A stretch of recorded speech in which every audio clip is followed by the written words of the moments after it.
അവിടെന്ന് പറയുകയാ, പരിശുദ്ധമായ ഖുർആൻ അല്ലാഹുവിന്റെ കലാം കേട്ടിട്ട് നിസാരമാക്കുന്ന മനുഷ്യ, നിന്നെ അല്ലാഹു എന്താണ് വിളിച്ചതെന്നറിയോ?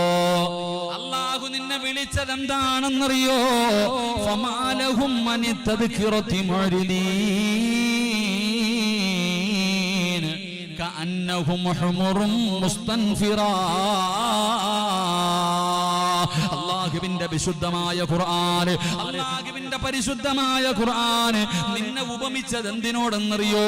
അല്ലാഹു നിന്നെ ഉപമിക്കുകയാണ്. മക്കള് കുരുത്തക്കേട് കാണിക്കുമ്പോ, പറഞ്ഞാൽ അനുസരിക്കാതെ വരുമ്പോ, മക്കള് നല്ലതുപോലെ പഠിക്കാതെ വരുമ്പോ നീ പറയും, എന്താടാ നീ കഴുതയെ പോലെയായത്? മക്കള് പഠിക്കാതെ വരുമ്പോ, പറഞ്ഞ അനുസരിക്കാതെ വരുമ്പോ നമ്മൾ ചോദിക്കും, നീ എന്താടാ കഴുതയെ പോലെ നടക്കണേ, നീ എന്താ കഴുതയെ പോലെ നടക്കണേ എന്ന് ചോദിക്കൂലേ? അള്ളാഹുവിന്റെ പരിശുദ്ധമായ ഖുർആൻ പറയുന്നു, അള്ളാഹുവിന്റെ കലാം കേട്ടിട്ട് പരിഗണിക്കാത്തവൻ അവൻ കഴുതയെ പോലെയാ. അള്ളാഹു പറയുകയാ, അവൻ അള്ളാഹു ഉപമിച്ചിരിക്കുന്നത് കഴുതയിലേക്ക് അവനെ ഉപമിച്ചത്. മസലുഹും കമസലിൽ ഹിമാരി യഹ്മിൽ അസ്വറ എന്ന് ഖുർആൻ പറയുന്നുണ്ടല്ലോ മറ്റൊരു ഭാഗത്ത്. എടാ, ഇങ്ങനെ ഇത്രയും നല്ല കാര്യങ്ങൾ അള്ളാഹുവിന്റെ കലാം നിന്റെ മുന്നിൽ ഓതി കേൾപ്പിച്ചിട്ട് ഫമാലഹും അനി തദ്കിറതി മുഅ്രിദീൻ കഅന്നഹും ഹുമുറും മുസ്തൻഫിറ. ഖുർആൻ ചോദിക്കുകയാ, കഴുതയെ പോലെ ആകരുത് നീ. കഴുതയെ പോലെ നിന്നെ ഉപമിക്കുന്നത് ഒരു ഒന്നും ചിന്തിക്കാത്തവനെ പോലെ. ഇങ്ങനെ കേൾക്കുന്നു, കളയുന്നു, ഇങ്ങനെ നടന്നിട്ട് കാര്യമില്ല. എന്റെ പ്രിയപ്പെട്ടവരെ, അല്ലാഹുവിന്റെ പരിശുദ്ധമായ ഖുർആൻ അവിടുന്ന് ഉപമിക്കുകയാണ്. ഒന്നാമതായിട്ട് അല്ലാഹു ചോദിക്കുകയാ, നീയാണ് ഏറ്റവും വലിയ അക്രമി. രണ്ടാമത് അല്ലാഹു പറയുകയാ, നിന്റെ ഹൃദയത്തിന്റെ അകത്തേക്ക് ഹിദായത്തിന്റെ വെളിച്ചം കടന്നു പോകൂല. മൂന്നാമതായിട്ട് അല്ലാഹു പറയുകയാണ്, നിനക്ക് വേണ്ടി ഞാൻ കഠിനമായ ശിക്ഷ ഒരുക്കി വെച്ചിട്ടുണ്ട്. നാലാമതായിട്ട് അല്ലാഹു പറയുകയാ, മോനെ നിന്നെ കഴുതയിലേക്കാണ് അല്ലാഹു ഉപമിച്ചിരിക്കുന്നത്. അഞ്ചാമത്തെ കാര്യം എന്തെന്നറിയുമോ? ഒരെണ്ണം കൂടെ പറഞ്ഞിട്ട് നമുക്ക് ദുആ ചെയ്ത് പിരിയാ. അല്ലാഹുവിന്റെ പരിശുദ്ധമായ ഖുർആൻ ഇവിടെന്ന് പറയുകയാ, അഞ്ചാമത്തെ ശിക്ഷ എന്തെന്നറിയുമോ? അല്ലാഹുവിന്റെ ഖുർആൻ ഇവിടെന്ന് പറയുകയാ, വമൻ അഅറദ അൻ ദിക്രി ഫഇന്ന ലഹു മഈശതൻ ലൻകാ വനഹ്ശുറുഹു യൗമൽ ഖിയാമത്തി അഅമാ ഖാല റബ്ബി ലിമ ഹശർതനി അഅമാ വഖദ് കുന്തു ബസീറാ قال كذلك أتتك آياتنا فنسيتها وكذلك اليوم تنسى. എന്റെ പ്രിയപ്പെട്ടവരെ നിർത്തുകയാണ്. എന്റെ പ്രിയപ്പെട്ടവരെ, അല്ലാഹു തരുന്ന അഞ്ചാമത്തെ ശിക്ഷ എന്തെന്നറിയുമോ? ഈ സദസ്സിലിരിക്കുന്ന പലരും ചോദിക്കുകയാണ്, എന്റെ ഉസ്താദേ, എന്റെ കച്ചവടത്തില് ബർക്കത്തില്ലാത്തത്? എന്റെ കച്ചവടത്തില് ബർക്കത്തില്ലല്ലോ, സമാധാനമുള്ള ഒരു ജീവിതമില്ലല്ലോ, ഒരു ദിവസമെങ്കിലും സന്തോഷത്തോടെ കടന്നുറങ്ങണമെന്ന് ആഗ്രഹമുണ്ട് ഉസ്താദേ. എന്റെ കടം മാറുന്നില്ലല്ലോ, എന്റെ രോഗം മാറുന്നില്ലല്ലോ, എന്റെ കണ്ണുനീര് മാറുന്നില്ലല്ലോ, എനിക്ക് മക്കളെ കിട്ടുന്നില്ലല്ലോ, ജീവിതം മടുത്തു ഉസ്താദേ. ഇതെന്തൊരു ജീവിതമാ, ഇതെന്തൊരു ജീവിതമാ, മരിച്ചാ മതിയെന്ന് തോന്നുന്നില്ലേ മനുഷ്യ? അതിന്റെ കാരണം എന്തെന്നറിയുമോ? അതിന്റെ കാരണം എന്തെന്നറിയോ? അല്ലാഹുവിന്റെ ഖുർആൻ പറയുകയാ, അല്ലാഹുവിന്റെ ഖുർആനിനെ അവഗണിക്കുന്നവനെ, നിന്റെ ദുനിയാവ് അല്ലാഹു ഇടുക്കമാക്കുമെന്ന് വിശുദ്ധ ഖുർആൻ. അല്ലാഹുവിന്റെ പരിശുദ്ധമായ ഖുർആൻ പറയുകയാ, സമാധാനമില്ല നമ്മളിൽ പലർക്കും. അല്ലാഹുവിന്റെ വിശുദ്ധമായ ഖുർആൻ, അല്ലാഹുവിന്റെ പരിശുദ്ധമായ കലാം ഒരു ചെവിയിലൂടെ കേട്ട് മറു ചെവിയിലൂടെ കളഞ്ഞാൽ, അതിനെ പരിഗണിക്കാതെ വന്നാ അല്ലാഹു നിന്റെ ജീവിതം അങ്ങെടുക്കമാക്കുകയാ. ഈ ദുനിയാവിലെ ജീവിതം പ്രയാസത്തിലാണ്. സമ്പത്ത് എത്ര കിട്ടിയാൽ തികയുന്നില്ല, സമാധാനമില്ല, തിന്നാ വയറ് നിറയുന്നില്ല, വീടിനകത്ത് കേറാ തോന്നുന്നില്ല, ഭാര്യയുടെ കൂടെ കടന്നാ തൃപ്തിപ്പെടുന്നില്ല, മക്കളുടെ മുഖത്ത് നോക്കിയാ സന്തോഷമില്ല. പടച്ചവനെ വലിയ പ്രയാസമാണ്. വീടിനകത്ത് കയറുന്ന നിനക്ക് എങ്ങനെയെങ്കിലും പുറത്തു പോയാ മതി. അതിന്റെ കാരണം എന്തെന്നറിയുമോ? അല്ലാഹുവിന്റെ പരിശുദ്ധമായ ഖുർആൻ. ഖുർആൻ ഇല്ലാത്ത വീട് ശവപ്പറമ്പാടാ. അല്ലാഹുവിന്റെ പരിശുദ്ധമായ ഖുർആൻ ഇല്ലാത്ത വീട് അത് പള്ളിപ്പറമ്പ് പോലെയാണ്, അത് ശ്മശാനം പോലെയാണ്. ഖുർആനുള്ള വീട്, നീ എത്ര ഖുർആൻ വേണമെങ്കിലും നിന്റെ വീടിനകത്ത് മേടിച്ചു വെച്ചോ. പക്ഷേ ഓരോ ദിവസം ഓരോന്നൊന്ന് തുറന്നു നോക്ക്, ഓരോ ദിവസവും ഓരോന്നും എടുത്ത് നോക്ക്. അല്ലാതെ വെക്കല്ലേ, അത് കരയുകയാ, അത് നിനക്ക് നാശമാണെന്ന് നബി മുഹമ്മദ് മുസ്തഫ സല്ലല്ലാഹു അലൈഹി വസല്ലമ തങ്ങൾ പറയുമ്പോ നിനക്ക് ദുനിയാവിൽ കിട്ടുന്നത് പ്രയാസമാണ്. ഇനി ആഖിറത്തിലോ അല്ലാഹു പറയുകയാ, ഖാല റബ്ബി ലിമ ഹശർതനി അഅമാ വഖദ് കുന്തു ബസീറാ قال كذلك أتتك آياتنا فنسيتها وكذلك اليوم تنسى. പള്ളിയുടെ പറമ്പിൽ നിന്ന് എഴുന്നേറ്റ് വരികയാ, ഖബറിനകത്ത് നിന്ന് എഴുന്നേറ്റ് ഇസ്രാഫീൽ എന്ന മലക്ക് സൂറെന്ന കാകടത്തിൽ ഊതുമ്പോ വാവാട് പള്ളിയുടെ ഖബർസ്ഥാനിൽ നിന്ന് എഴുന്നേറ്റ് വരികയാണ്. പട്ടിയുടെ കോലത്തിൽ, പന്നിയുടെ കോലത്തിൽ, കഴുതയുടെ രൂപത്തിൽ, പേപ്പട്ടിയെ പോലെ വരുന്നവൻ, നടന്നു വരുന്നവൻ, ഇഴഞ്ഞു വരുന്നവൻ, മുഖത്ത് മാംസമില്ലാത്തവൻ, പടച്ചവനെ പല പല കോലങ്ങളിൽ ഇഴഞ്ഞും നടന്നും വരുന്നവർ, ഇങ്ങനെ ഖബറിനകത്ത് നിന്ന് എഴുന്നേറ്റ് വരുന്ന റബ്ബിന്റെ കോടതി ഉണ്ടല്ലോ. അന്ന് വാവാട് പള്ളിയുടെ ഖബർസ്ഥാനിൽ നിന്ന് ചിലര് എഴുന്നേറ്റ് വരുമ്പോ അവരുടെ കണ്ണ് കാണുന്നില്ല, അവരുടെ ചെവിക്ക് കേൾവിയില്ല. അന്ധന്മാരെ പോലെ ഖബറിനകത്ത് നിന്ന് എഴുന്നേറ്റ് വരികയാണ്. അല്ലാഹുവിനോട് ചോദിക്കുകയാ, ഖാല റബ്ബി ലിമ ഹശർതനി അഅമാ വഖദ് കുന്തു ബസീറാ. അല്ലാഹുവേ, എന്തു പറ്റി പടച്ചവനെ? അല്ലാഹുവേ, ഞങ്ങൾക്ക് കാഴ്ചയുണ്ടായിരുന്നല്ലോ, ഞങ്ങൾക്ക് ചെവി കേൾക്കുമായിരുന്നല്ലോ. അല്ലാഹുവേ, എന്തു പറ്റിയെന്ന് റബ്ബിനോട് ചോദിക്കുമ്പോ വഖദ് കുന്തു ബസീറാ ഖാല കദാലിക അത്തതുക ആയാതുനാ ഫനസീതഹാ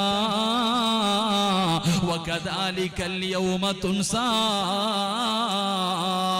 അല്ലാഹുവിന്റെ ഖുർആൻ ദുനിയാവിൽ വെച്ച് ആയത്തുകൾ ഓതികെട്ടു പറഞ്ഞപ്പോ, പിരിവ് ചോദിച്ചപ്പോ, പാവങ്ങൾക്ക് ചോദിച്ചപ്പോ, യതീമീങ്ങൾക്ക് ചോദിച്ചപ്പോ, നീ കേൾക്കാത്തവനെ പോലെ നടന്നവനല്ലേ? പലതും നിന്റെ കണ്ണിന്റെ മുന്നിൽ അല്ലാഹു കാണിച്ചു തന്നല്ലോ, പലതും നിന്റെ ചെവി കൊണ്ട് കേട്ടല്ലോ.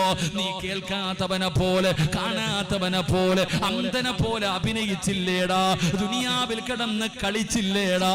നിസാരമാക്കി കളഞ്ഞില്ലേടാ? ഇന്നതുകൊണ്ട് നിന്നെയും ഞാൻ അങ്ങനെയാക്കിയിരിക്കുകയാ. ഇന്ന് നീ അന്ധനാണ്, നാണം കെട്ടവനെ പോലെ പരലോകത്തേക്ക് പടച്ച റബ്ബ് നിന്നെ കൊണ്ടുവരുമെന്ന് ഖുർആൻ അവിടെന്ന് പറയുമ്പോ എന്റെ സഹോദരങ്ങളോട് പറയുന്നു, കളിയല്ല, തമാശയല്ല, നിസാരമല്ല, നിസാരമായി കാണല്ലേ. അള്ളാന്റെ ഖുർആനാണ് കേൾക്കുന്നത്, അല്ലാഹുവിന്റെ ഖുർആനാണ് പഠിക്കുന്നത്, അല്ലാഹുവിന്റെ ഖുർആനാണ് ഓതുന്നത്. ഈ ബോധത്തോടു കൂടി വേണം എന്നെ കൈകൊണ്ട് തൊടാൻ. ഇന്നു മുതൽ അല്ലാഹുവിന്റെ ഖുർആൻ തുടക്കുമ്പോ, അല്ലാഹുവിന്റെ ഖുർആൻ കൈകൊണ്ടെടുക്കുമ്പോ, എന്റെ പ്രിയപ്പെട്ടവരെ, ഈ പറഞ്ഞ 5 കാര്യങ്ങൾ നിങ്ങൾ മറന്നു പോകരുത്. അല്ലാഹുവിന്റെ കലാമാ. ഈ കലാമിനെ നാളെ ഒരു മനുഷ്യനെ സ്വർഗത്തിൽ കൊണ്ടുപോകാൻ അവസരമുണ്ടെന്നാണ്, ഒരു തരം നരകത്തിൽ കൊണ്ടുപോകാനും അവസരമുണ്ടെന്നാണ്. ഈ ചിന്തയോടുകൂടി വേണം ഇനി മുതൽ ഖുർആൻ തൊടാൻ, ഇനി മുതൽ ഖുർആൻ കേൾക്കാൻ, ഇനി മുതൽ ഖുർആൻ പാരായണം ചെയ്യാൻ. അതുകൊണ്ട് അല്ലാഹുവിന്റെ പ്രവാചകൻ അവിടെന്ന് പറയുകയാ, സ്വഹാബാ,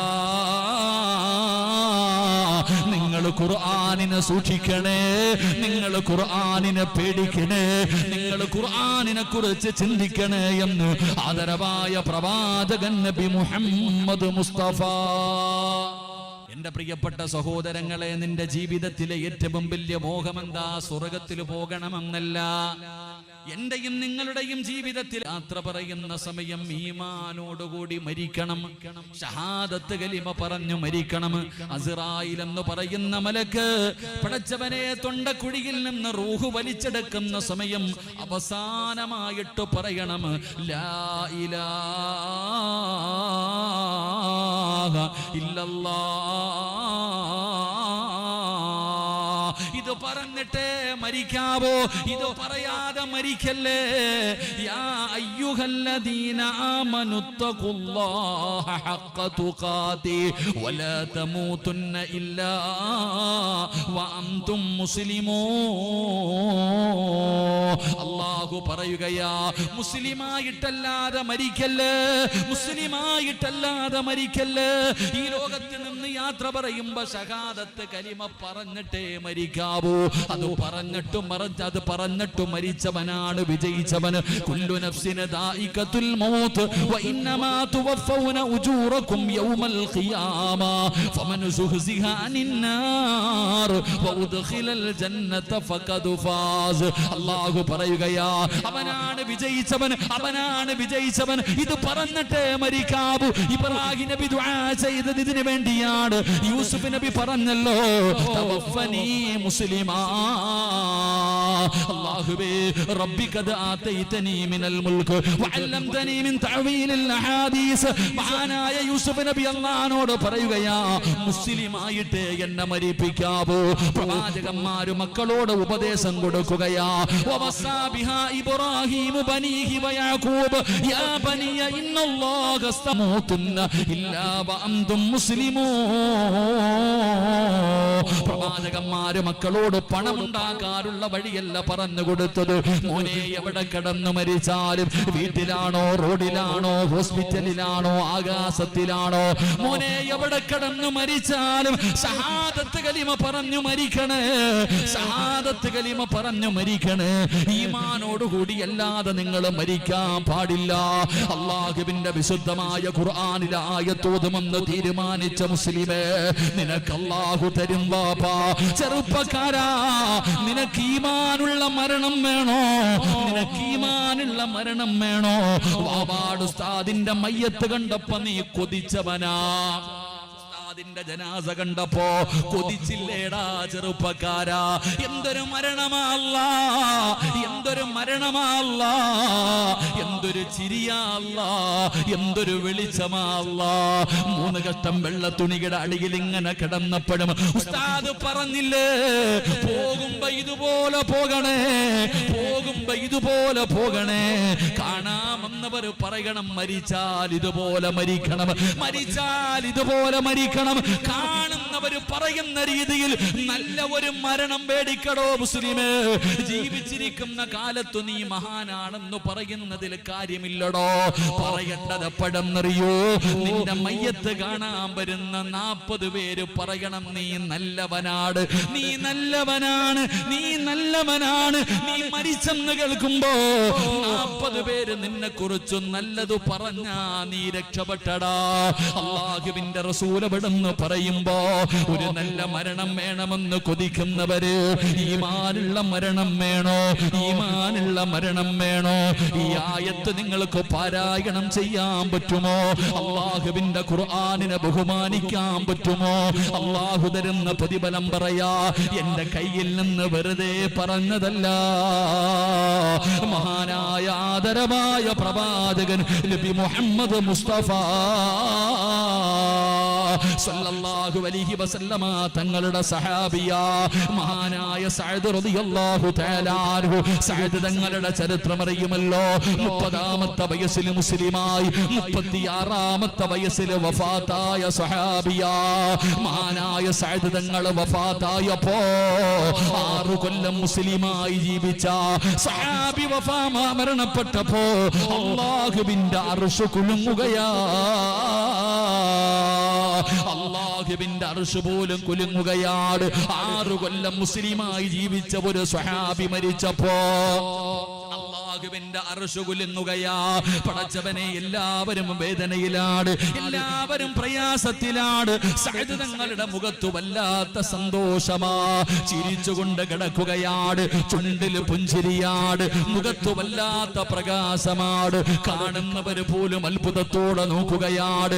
മനോഹരമായ ഒരു മരണം അല്ലാഹു കൊടുത്തു, മനോഹരമായ ഒരു മരണം അല്ലാഹു കൊടുത്തു. എന്റെ പ്രിയപ്പെട്ടവരെ, രണ്ടാമത്തെ പ്രതിഫലം എന്തെന്നറിയോ?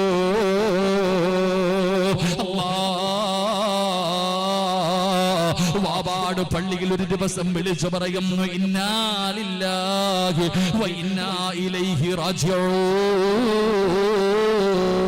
നീ മരിച്ചുപോയെന്ന് വിളിച്ചു പറയുമല്ലോ.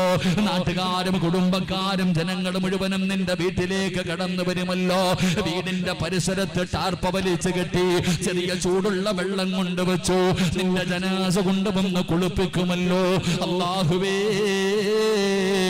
അതാ പടച്ചവനെ നല്ലതുപോലെ കുളിപ്പിച്ചു, നിന്നെ ഉളുപെടുപ്പിച്ചു, നല്ലതുപോലെ തുടയ്ക്കുകയാണ്. എന്നിട്ട് വീടിനകത്ത് വിരിച്ചിട്ടിരിക്കുന്ന 3 കഷ്ടം വെള്ള തുണിയുടെ മുകളിൽ കൊണ്ടുവന്ന് നിന്നെ മലർത്തി കിടത്തുകയാ. എന്നിട്ട് കുറച്ച് പഞ്ഞിയെടുത്ത് സുഗന്ധം തേക്കുകയാണ്. മൂക്കിന്റെ ദ്വാരമോ പഞ്ഞി കൊണ്ടടയ്ക്കുന്നേ,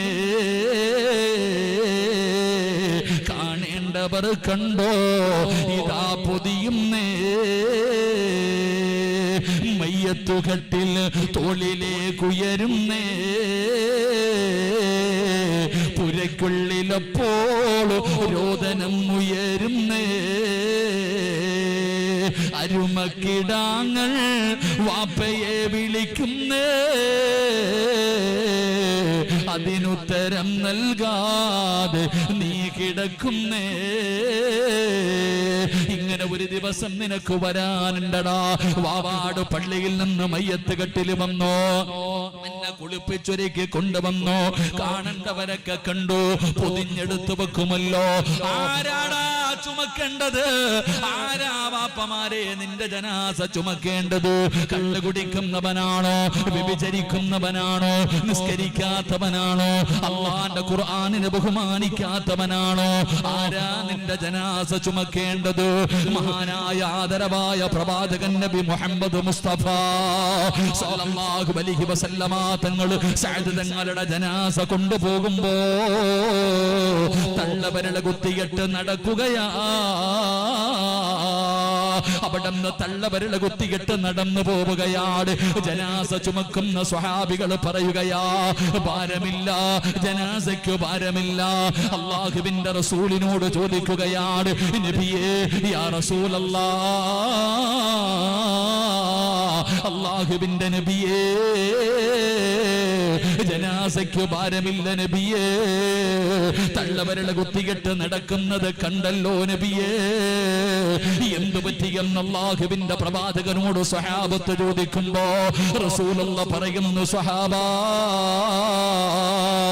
70,000 മലക്കുകൾ ഇറങ്ങി വന്ന് സ്വഹാബാ,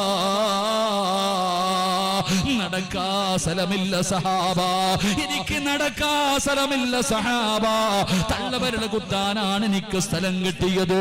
സഅദ് തങ്ങളുടെ ജനാസ ചുമന്നത് മലക്കുകളാണ് സഹാബ. അല്ലാഹുവിന്റെ പരിശുദ്ധമായ ഖുർആൻ ഓതുമെന്ന് തീരുമാനമെടുത്തവർക്ക് പടച്ച റബ്ബ് തരുന്ന രണ്ടാമത്തെ പ്രതിഫലമാ മുസ്ലിമേ. ആകാശ ലോകത്ത് നിന്ന് അല്ലാഹുവിന്റെ മലക്കുകൾ വരികയാണ്.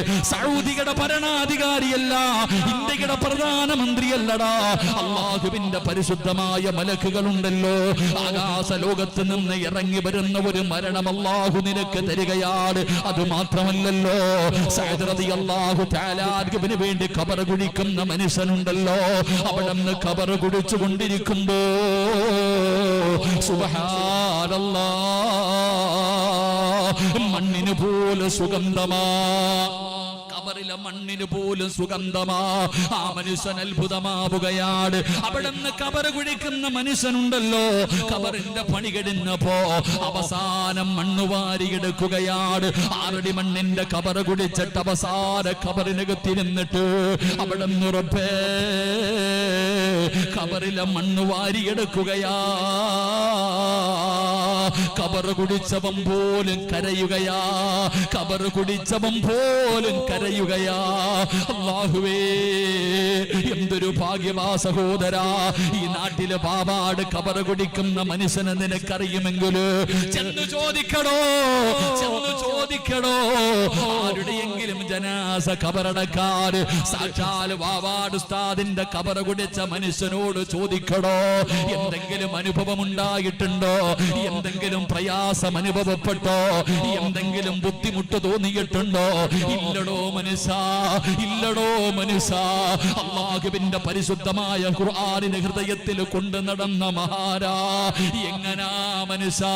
കബറിലെ മണ്ണിന് പോലെ സുഗന്ധമല്ലേ, കബറിലെ മണ്ണിന് പോലെ സുഗന്ധമല്ലേ. അല്ലാഹുവേ, കബറ് കുഴിക്കുന്ന മനുഷ്യന് മണ്ണ് വാരി മടിയിൽ വെക്കുകയാണ്.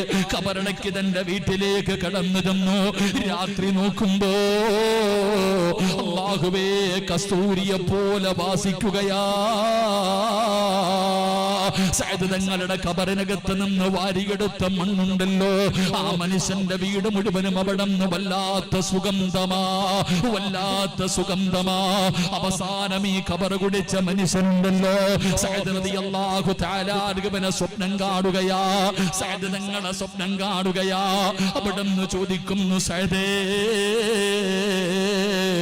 എങ്ങനെയാ സഅദേ നീ മരിച്ചപ്പോ അല്ലാഹുവിന്റെ അർശ് കുലുങ്ങിയല്ലോ, മലക്കുകൾ ഇറങ്ങി വന്നല്ലോ, മണ്ണിന് പോലെ സുഗന്ധമായിരുന്നല്ലോ. എങ്ങനെയായി പ്രതിഫലം കിട്ടിയത്? എങ്ങനെയായി പ്രതിഫലം കിട്ടിയത്? ഞാൻ നിനക്ക് വേണ്ടി കബറ് കുടിച്ചവനാണല്ലോ, എനിക്കൊന്ന് പറഞ്ഞു തരുമോ സഅദേ? കബറ് കുടിച്ച മനുഷ്യനെ വിടന്ന് ചോദിക്കുമ്പോ സഅദ് റളിയല്ലാഹു തആല പറഞ്ഞു കൊടുക്കുകയാ, ഞാൻ പിടിച്ച സുന്നത്ത് നോമ്പും ഞാൻ ഓതിയ പരിശുദ്ധമായ ഖുർആൻ, ഇതിനു പകരം എനിക്ക് അല്ലാഹു തന്ന പ്രതിഫലമാ എന്ന് പറഞ്ഞു കൊടുത്തെന്ന് ചരിത്രം പറയുമ്പോ അല്ലാഹുവിന്റെ വിശുദ്ധമായ ഖുർആനിനെ ഹൃദയത്തിലേക്ക് ചേർത്ത് പിടിക്കുന്നവര്, ആ ഖുർആനിനെ ആദരിക്കുന്നവര്, ആ ഖുർആനിനെ സ്നേഹിക്കുന്നവര്, ആ ഖുർആനിനെ പാരായണം ചെയ്യുന്നവര്, നിനക്ക് അല്ലാഹു തരുന്ന പ്രതിഫലം എന്തെന്നറിയുമോ? നബി മുഹമ്മദ് ബാഹിരി റളിയല്ലാഹു തആല അൻഹു ഖാല റസൂലുള്ളാഹി സ്വല്ലല്ലാഹു അലൈഹി വസല്ലം, അല്ലാഹുവിന്റെ പ്രവാചകൻ അവിടെന്ന് പറയുകയാ, പറയുകയാ, ആരെങ്കിലും ഖുർആനിലെ ഈ ആയത്ത് പാരായണം ചെയ്താ അവന്റെയും സ്വർഗത്തിന്റെയും ഇടയിൽ ഒരു മറയെ